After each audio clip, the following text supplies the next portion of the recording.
The night of Danny's pyre and the hatching of the dragons isn't the first time we see the red comet. It shows up before in the story. And I think it gives us a hint as to what caused the red comet.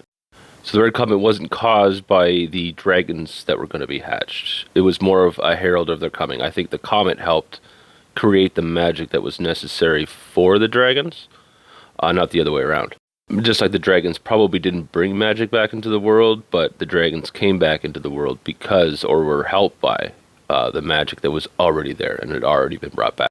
But if you go back a few chapters in Game of Thrones, we know that there's like the big event of the story, right? The big event before the dragons, and that's the execution of Ned Stark. It's an Arya POV. So Arya's there at the Sept of Baelor. She witnesses / hears the execution of Ned Stark, and then Yoren grabs her and takes her away and cuts her hair off. That's the end of the chapter. The very next scene in the story, the very next chapter, is a Bran POV where he's talking to Maester Luwin up in Maester Luwin's turret in his, his office, his chambers, where the rookery and all that are. But him and Bran are discussing Bran's dreams, his green dreams that he's been having, and what they mean and if they're magical or not.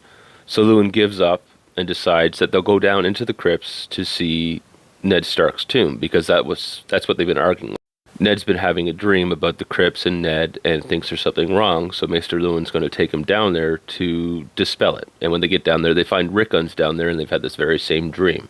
That's also the point in time where Shaggy Dog bites Maester Luwin, so they go back up to the turret. Asha's sewing up Maester Luwin's wounds, and the Raven lands with the letter informing them of Ned Stark's execution. But the very beginning of that scene, when they're in the turret, where Maester Luwin and Bran are discussing the green dreams, Maester Luwin's doing something. He's measuring the comet through his mirrorish lens, through his telescope. He's measuring that comet. That's the first time the comet shows up in the story. And it shows up in the Bran POV right after Ned's been executed. So my theory, or what I think, is that the comet was brought on by Ned's execution. And it helped herald or bring the dragons later on, and the magic from that was used to help create the dragons, unknowingly to Daenerys.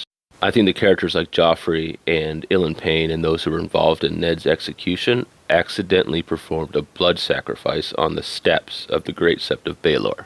One of the things I think we sometimes forget is that that hill is kind of magical. It seems like it's magical, right? The Great Sept of Baelor is built on the hill of Visenya, first off, who was into the black arts. The same hill also contains the Pyromancer's Guild as well.